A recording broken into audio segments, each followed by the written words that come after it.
Ну, если ты на полном серьезе, что ты из этого нарежешь и запихаешь, блядь, в умный пылесос и скинешь видос, и я заплачу. Мне, конечно, нравится убираться, но это не значит, что мой голос должен быть использован, блядь, в умном пылесосе.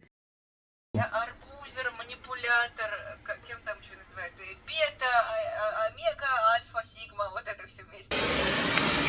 И что, ты меня хочешь добить, да? Ага. Флаг в руки с катертью по жопе, да удачи, ну.